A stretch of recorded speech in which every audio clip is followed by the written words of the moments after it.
Hi guys, welcome back to my Instagram TV. It's your girl Yaa Oheema, aka Mama, aka Dr. Benko. What was that? Dr. Benko. But yeah, your girl is finally a doctor. Yes, wow. It's funny how my life can change. Last week I was like finding a medical student. Honey, that's changed now. Your girl is a doctor. Thank you so much to all my new followers. Thank you for everyone for liking my previous video. Right now we're going to get straight into this video. This video will be talking about how to study effectively and to increase your motivation. So please stay tuned. So just to begin, what is memory? Memory is the ability to store and hold information within our brains.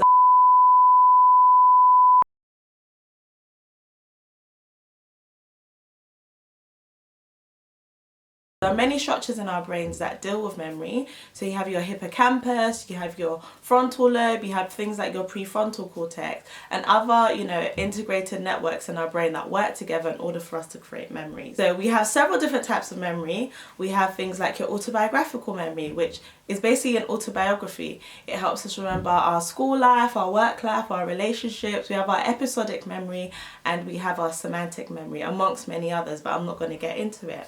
So there's a well-known psychologist known as Miller et al. So he did a lot of research with his colleagues, which basically looked into the short-term memory, renamed it and remodeled something we know as our working memory. You'll be able to find out a bit more information about this, but I will basically break it down for you right now. So he found out through studies that we have a maximum capacity to store 7 plus or minus 2 items in our short-term memory, essentially. So this can range from 5 to 9, whether digits, numbers, words, or even associations. So remembering numbers like 079 659 2448. What we've done is, although that is 11 digits and it has maxed out our short-term memory, we've done something known as chunking. So we have chunked the information to 3 digestible numbers, so 079. Even though it is 3 numbers, our memory will remember it as 1 item. And chunking is essentially a really good skill that we can use in order to get more information into our short-term memory. Within our working memory, we have something known as your central executive. This is the boss. This is who's receiving the invoices. This is who's receiving the emails and information and then offsetting it to different parts. So we have 3 slave systems. One of which is our phonological loop. This is responsible for, understanding the sound of the information that we're receiving and processing it. So, you have those people that say things out loud like, yes, he went to the farm, coronavirus, it's a pandemic, stay in your house. As you're repeating that to yourself, you're building on that system, which is your phonological loop, and you're strengthening the association and the information you're getting in. We also have something known as our visual spatial sketchpad. This is responsible for, the visual information and where things are in space. So people that are really good at, have photographic memory, they have a very strengthened and, well used visual spatial sketchpad.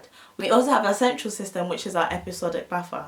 This integrates the information from your phonological loop and your visual spatial sketchpad and transfers it into your long-term memory. With all things neuronal, connections are made and strengthened by repetitive recall. So once you do have the systems in your short-term memory, it may even be, better to be using both of the slave system simultaneously. So as well as repeating the words, am I closing my eyes and remembering where things are on a page, or am I utilizing and chunking in order to increase the capacity and efficiency of the working model?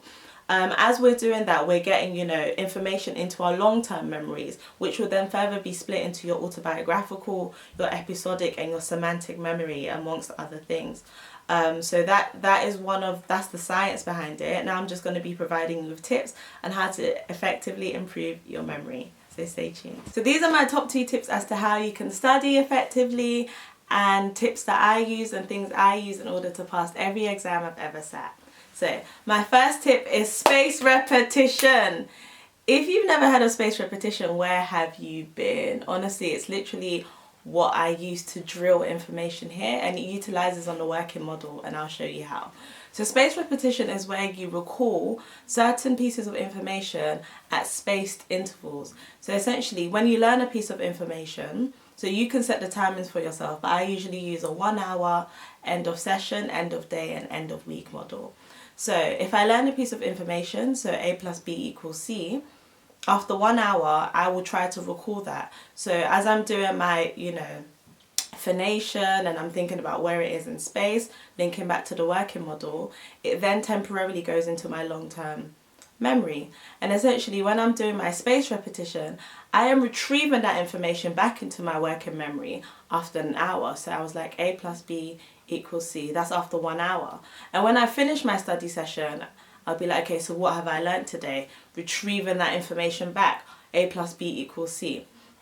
At the end of the week, I'm like, so what did I study this week? On Monday, I learned that A plus B equals C. And you can see how getting that information back from your long-term memory allows it to further go through those processes. And in doing that, it strengthens those connections. So if you have a delivery man that's always going to the same house, essentially after a while, he's not going to need to use a TomTom. He's going to know where the house is just on his own. And that's how memories work. When you strengthen connections, they become a lot longer lasting. So space repetition is what I use. A good app that can help with that, if you don't know, good time is to use is Anki, the Anki app. You can create your own flashcards and decks, and it reminds you on when to review those flashcards in order to get the memories back into your mind. So another thing I used is I really work on my associative memory. So associative memory is the memory that links two unrelated objects. So let's say a blue car. Blue is a colour and car is a car essentially. And the process it uses is your operant and your classical conditioning. So classical conditioning was developed by a study looking at Pavlov's dogs. So essentially he wanted to see whether an association could be made between ringing a bell and causing a dog to salivate. So every time he presented the dog with food, he essentially rang a bell and did it a repeated amount of times. So we got to a place in which the dog recognized that whenever a bell's being rung, food will be presented. So even when there wasn't any food and the bell was rung, the dog would salivate. And this is what you do with memory as well. So let's say I'm studying asthma. I know someone who suffers from asthma, and the way in which whenever I'm studying, I'm essentially picturing the person in my mind and applying certain things. So at the top I would have a banner: asthma is a chronic reversible obstructive condition as well, signs and symptoms, or even risk factors. So the atopic triad, family history. So I'm thinking about all of these things. Oh yeah, the person's mum has asthma, the person's auntie has asthma. Okay, signs and symptoms. What does this person look like when they're having an asthma attack? Shortness of breath, wheezy, chest tightness. They sometimes say they cough at night. So many of these things, what do they carry around with them at peak flow? That's how you investigate it.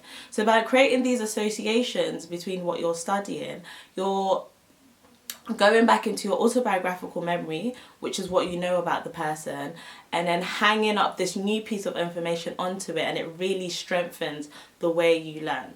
So essentially, if I take you through my study day, usually when I don't have anything to do, like let's say a Sunday or during Miss Rona, I would usually do 8-hour study days, which sounds crazy, but I'm used to it and I've been doing it for such a long time.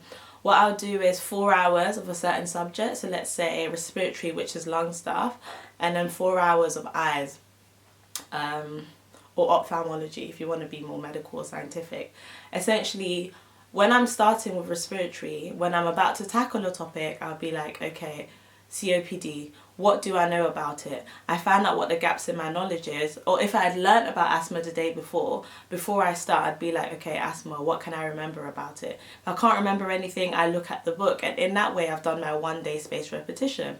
So I go through the information. At the end of the 4 hours, obviously with breaks in between, so what I do is 45 minutes studying, 15 or 5-minute breaks, and keep doing it until I get really tired and I have a 30-minute or 1 hour break. At the end of my study session, I ask myself, what did I just learn today? I go through every piece of information in my mind without looking at my books to see if I've recalled it and remembered it. Then I come downstairs, chill with my family, I go on a walk, accept a phone call, I go on Instagram. So when I do come back to then learning about similar thing, what did I do the day before? Can I remember it? How effective is it? And then at the end of the day, I go through everything I've learned again. I know it sounds really long, but these are strengthening all your connections. And this is what I've used since I've been in GCSEs. And it's caused me to get 70s, 80s, and even 90s, 100% sometimes in some of the exams I've sat. The next day, if I ended off with I start with I. So that's another form of spaced repetition. Getting that information you finished off and starting it the next day. There's a 2 major tips as to how I studied and passed majority of the exams that I've ever sat.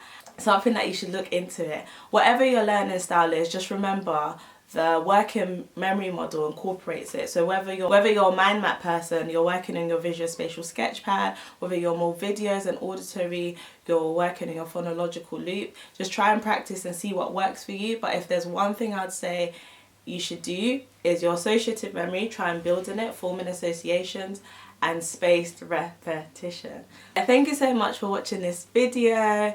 I'll be coming out with another video about how to stay motivated, and then eventually be releasing my medical school series. So thank you guys so much. Have a lovely day. Bye.